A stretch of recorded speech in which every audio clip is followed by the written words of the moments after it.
Hi humans. Did you know some healthy habits are just socially accepted self-sabotage? Let's expose the health advice that's quietly wrecking your body. Let's get right into it. Number 1. Drinking water constantly. Yeah, stay hydrated. We've all heard it. But somewhere along the way, that turned into people walking around with 2-liter water jugs like they're trekking the Sahara, or just to sit at a desk. Here's the thing. Drinking too much water can actually mess you up. It dilutes your blood sodium levels, which your body kinda needs to stay alive. It's called hyponatremia, and it's less hydrated and glowing and more confused, nauseous, and possibly unconscious. You're not a succulent plant. You don't need to be watered hourly. Your body already has a built-in notification system. It's called thirst. Ignoring it because 8 glasses a day sounded sciencey on a Pinterest graphic is like turning off your smoke alarm because a lifestyle coach told you to. And fun fact, most of your water needs are met through food. That apple, 85% water? That sad sandwich you eat at your desk? Also helping? So maybe chill with the constant chugging. Your kidneys will thank you for not running them like a full-time dishwasher. Basically, overhydration is the wellness world's equivalent of a well-meaning but chaotic roommate. Always around, always loud, and just occasionally trying to drown you. Number 2, brushing straight after eating. It sounds smart, logical, even. Food touches teeth. Therefore, clean teeth immediately. But nope, your dentist just screamed into a pillow. Right after eating, especially acidic stuff like fruit, juice, or even your weird obsession with balsamic vinegar, your tooth enamel is temporarily softened. Brushing during this soft window is like scrubbing sandpaper on your car's paint, except your teeth don't grow back, and you can't trade them in for a newer model. You're supposed to wait 30 minutes to an hour so your saliva can do its thing. Neutralize acid, reharden enamel, and basically play dental bodyguard. Then you brush. So that post-lunch mouthwash commercial you mentally replay in the mirror? Not helping. You're just lovingly eroding your teeth like a devoted little dental sandblaster. Clean teeth are great. Grinding them into dust with a peppermint-scented weapon? Maybe not. Number 3. Stretching before exercise. Ah yes, the sacred pre-workout ritual. You rock up to the gym, do a few awkward toe touches, wave your arms around like a confused bird, and call it a warm-up.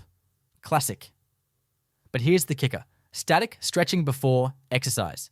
You know, the kind where you hold a pose and stare into the middle distance like you're waiting for divine motivation, doesn't actually prepare your muscles.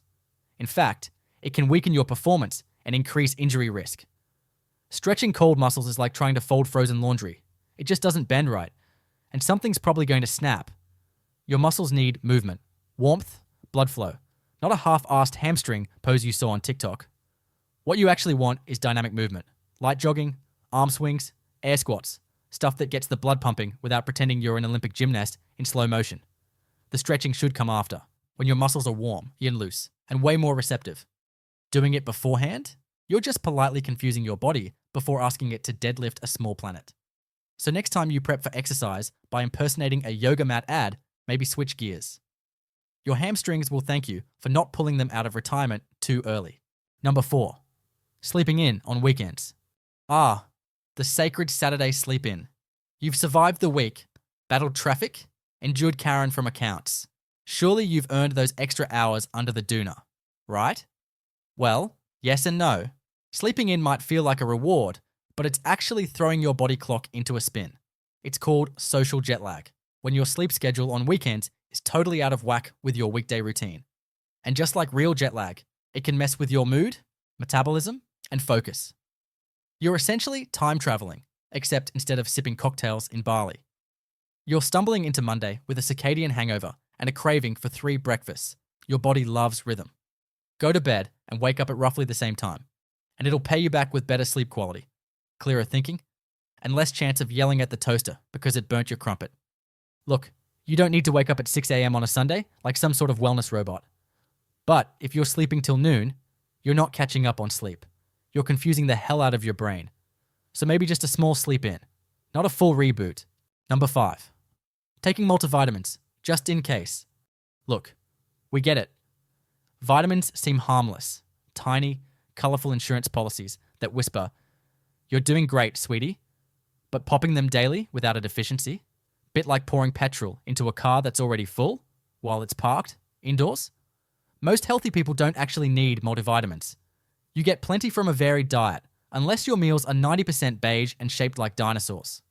And overloading on certain vitamins, like A, E, or iron, isn't just pointless, it can be downright harmful. We're talking nausea, nerve damage, even kidney strain. And don't let the fancy packaging fool you. Boost immunity is often just code for, we hope your placebo effect kicks in. The supplement industry is less regulated than a backyard sausage sizzle and twice as greasy. Now, if a doctor says you're low on something, fair enough. But if you're just yeeting vitamins into your gut like it's confetti at a wedding, maybe take a beat. Because sometimes, just in case turns into just in trouble. Number 6, going hard at the gym every day. We've all seen it. The no days off brigade, the folks pounding protein shakes at 6 a.m., doing deadlifts with bad knees, and casually mentioning they're on their third workout of the day like it's some sort of humble brag. But here's the truth bomb. Smashing your body with exercise every single day without proper rest doesn't make you a legend. It makes you a walking injury risk. Muscles don't grow when you work out, they grow when you rest. And pushing through soreness like it's some badge of honor, that's how you go from motivated to physio patient real quick. Chronic overtraining can mess with your hormones, your immune system, and even your mental health. You might think you're being productive, but your body's quietly whispering, mate, sit down. We're knackered. Rest days aren't slacking off, they're part of the program. So maybe swap leg day for couch day once in a while. Watch a show. Eat a sandwich. Let your body catch up. Because if your muscles could talk, they'd be saying, oi, we've got limits too. Number 7, skipping meals to boost metabolism. Ah, yes. The magical thinking of skipping brekkie because some influencer reckons fasting is the shortcut to becoming a metabolic wizard. Now, intermittent fasting can work for some people. But skipping meals, especially when you're not fueling properly, doesn't boost your metabolism. It confuses it. Your body's not silly. It notices when you stop feeding it. And if it thinks a famine's on the cards, it slows things down. Less energy, more fat storage, and a sudden craving for 6 toasted sandwiches at 10 p.m. Skipping meals regularly can also mess with your blood sugar, your mood, and your ability to focus on literally anything except food.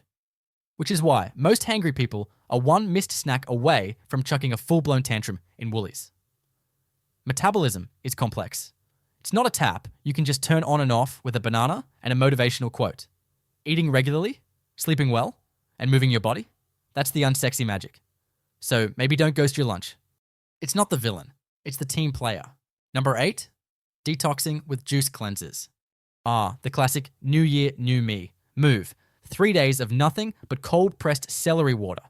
Because apparently your body forgot how to do its job. Let's be clear. Your body already has a detox system. It's called your liver and your kidneys. And unless they've taken an unscheduled holiday, in which case you should be in hospital, not at a yoga retreat, there's absolutely no need to drink $12 green sludge to flush out toxins. What toxins? No one ever says. It's always just toxins. Like some vague evil force lurking in your colon. Juice cleansers often leave you tired, grumpy, and missing actual nutrients like fiber and protein. You know, the stuff that keeps your body ticking.